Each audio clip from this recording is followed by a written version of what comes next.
So today we're making short ribs. One of my favorite things. A lot of us kind of think when we think of short rib like, oh, that's something a restaurant can only do really well. Like that restaurant I had it at, that was amazing. I could never make it like that. But you're wrong. It's actually the easiest thing you could make. It's almost foolproof. And one of the reasons why restaurants love it is because it's an off-cut of meat. It's a little bit cheaper than a steak, but they can charge a lot of money for it because now it's got this sort of prestige associated with it. So we don't want to necessarily always have to order it out. We want to be able to make it at home whenever we want. And so that's what we're going to do today. Also, next episode, I want to get into the short rib grilled cheese that we served on the cart. And in order to get there, we sort of have to talk about short ribs first. So that's what today is all about. So let's just get right into it. First thing we got to talk about is the short rib. So here I have about 3.5 pounds of boneless short rib. And you're going to see either bone-in short ribs, you're going to see flank-in short ribs, you're going to see boneless short ribs. These are all different sort of cuts and styles. A lot of the times you think bone-in is sort of like the way to go because it's going to add more flavor. And you're not wrong, the bone does add a ton of flavor, but it also does two other things. It's another surface of the meat that you cannot brown and develop flavor on. And because you're buying a bone, that you're paying for that bone and then you're not going to eat it, right? So you're just sort of extracting flavor, which is somewhat marginal, and the loss is a little bit more intense. And sometimes I get those bone in and I cook them and they sort of cook down into nothing. These shrink up a little bit, so these are going to be smaller than they are now. So that's why I prefer boneless short ribs. It's a lot less sinew and gristle and all that kind of stuff that you have when it's connected to the bone. And so this is just the way that I like to go. Flanking is a cross cut against the rib, and it's something you find like Korean barbecue recipes use a lot. This I find is perfect. You're gonna get this nice, delicious piece of meaty short rib. And what we've done is we've salt brined them, dry brined them about 2 hours ago. And what I would normally do is kind of do these overnight, let these sit in the refrigerator overnight with salt on them. That dry brining, what it does is it sort of denatures the proteins in that meat, and it allows for when this meat hits the heat and it starts to cook and those muscles naturally contract, that denaturing of the meat is going to allow it so that less contraction happens in the meat, which is what forces moisture out of it. So the less kind of it contracts, the more moisture it's going to maintain when it cooks. And it's also kind of sucking a little bit of moisture out, mixing in with that salt and dissolving, and then sucking it back in through osmosis. But let this sit for like 4 hours, 6 hours overnight, but a minimum of like 2 hours is gonna really allow that salt to penetrate the meat. So these are ready to go. We're just going to pat them dry before we cook them. We're gonna coat them in some oil and then just season them with some pepper. So we're gonna let these hang out for a little bit longer while we cut the vegetables. So here we've got 2 carrots, 2 celery stalks, and an onion, and some garlic, a little bay leaf, some rosemary, and some thyme, and a little bit of tomato paste. Tomato paste is gonna add some depth to it, and you know, all these vegetables are aromatics, and they're gonna add flavor and aroma, and all of those things that you really look for in a braised sort of short rib dish. So we're just gonna dice these up. We're not looking to be perfect, but we kinda want just like a medium, small size dice on all the vegetables. And then I have a bottle of red wine. This is a Castillon Côte de Boudoir, a product of France. You know, I don't really know what kind of wine this is. Its flavor profile is a fruity wine with a good structure. I asked my guy, I'm cooking with red wine, I need something like that. This is like a $13 bottle of wine. It's drinkable. He said it's gonna work perfect. So we're just gonna aerate it a little bit before we use it. Yeah, that's good. And then I just have some beef stock and then some flour because we're gonna dredge the short ribs. Dredging them in flour helps browning them, and browning is flavor, and it's gonna sort of help thicken the sauce a little bit. So that's why we're gonna do that. So I'm just gonna dice these guys up. I just washed these real quick.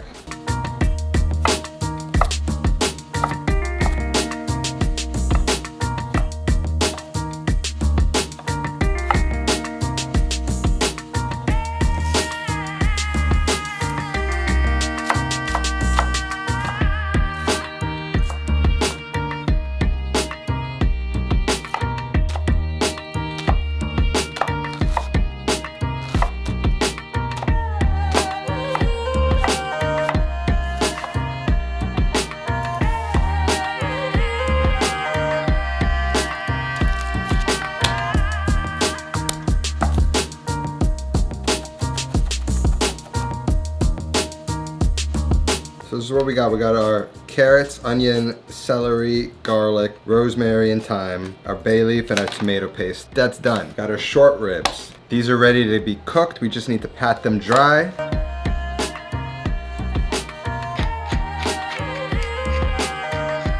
Now I'm just gonna dredge them in the flour.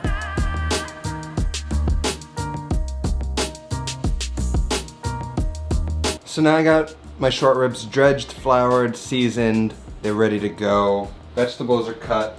Now I just need my Dutch oven. This is like my best friend whenever I am braising something or cooking something this way. It's like a heavy cast iron that retains heat and creates like a nice environment for these to kind of cook and allow that meat to sort of break down and become tender. If you don't have one of these, you can sort of, you can use something like this, where you can kind of put it on the stove, sear the meat in it, and then throw it in the oven. Just throw some parchment paper over the meat and the braising liquid and then cover with foil, and it's basically the same thing as this. So try to invest in one of these. You'll have it for like your whole life. Otherwise, use something like this that's oven safe and safe to use on the stove, and you should be good like that. So I'm gonna throw that onto the stove. While I'm doing that, I'm gonna preheat my oven to 350 degrees because we're gonna take that pot from the stove into the oven and let this guy just kind of cook, and we can just hang out. Let's get over to the stove and let's get this done.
Now that's in the oven, 350 degrees, the middle rack. I'm not gonna check that for another 2.5 hours. The beauty of this dish is you get it going and then you can go do something else, which is what I don't always suggest in cooking. This is one of the rare opportunities where you just get it in the right place, put it in the oven, and then it sort of is on autopilot from there. To close it up, we sprinkle a little love in to finish it up. So let's check back in a little bit.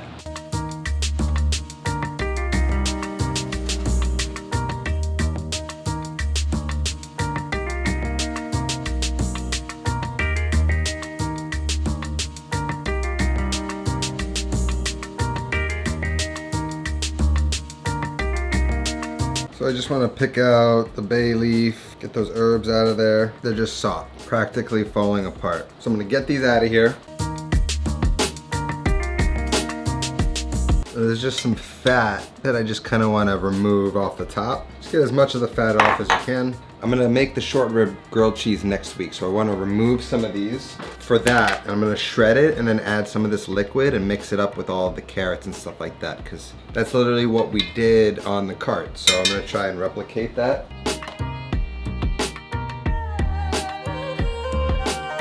Pulls right apart. So I'm just going to store that in a little bit of this liquid. So I have my shredded short rib with some of the braising liquid and the carrots and all the onions and stuff like that. That's going to get stored for Thursday's episode when we make short rib grilled cheese from my food truck. So now that that's out of the way, let's move on to this episode. All I'm gonna do to finish this, a few knobs of butter. And I'm just gonna melt that into it. First, we gotta check for seasoning. I think it has plenty.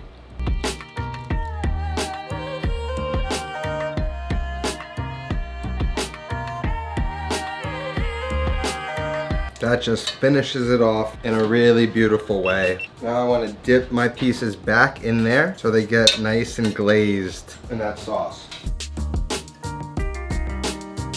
So while this was finishing up, I just whipped up some of my mashed potatoes that I covered for Thanksgiving. I'll leave a link down below. Just quick and easy mashed potatoes. I'm gonna serve that up.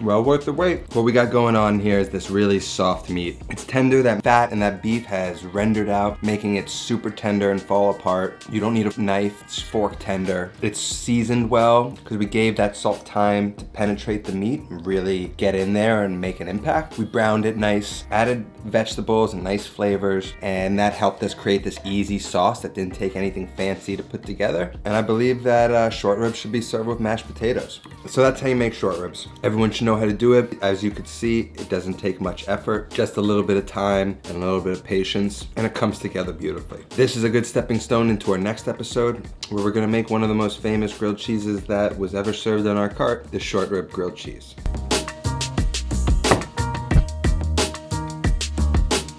Thank you so much for watching. Hope you enjoyed that episode. That's something I get asked about a lot, so I hope you give this one a try. Next episode, we got short rib grilled cheese, pickled red onions, watercress, blackberry jam, Gruyere on sourdough. Sounds crazy. I promise you it's delicious. Saturday is another round of smoking and grilling with AB's Battle of the Kitchens on his channel. I'm gonna be competing live with Kent from Daddy Dutch Barbecue. Much love to Kent. We got a showdown on Saturday. Be cool if you guys all showed up, voted for the best man. Not me, not him, whoever's the best on that day. That's all that I have today. Thanks so much for watching. I'll see you next time. Until then, take care of yourself and go feed yourself.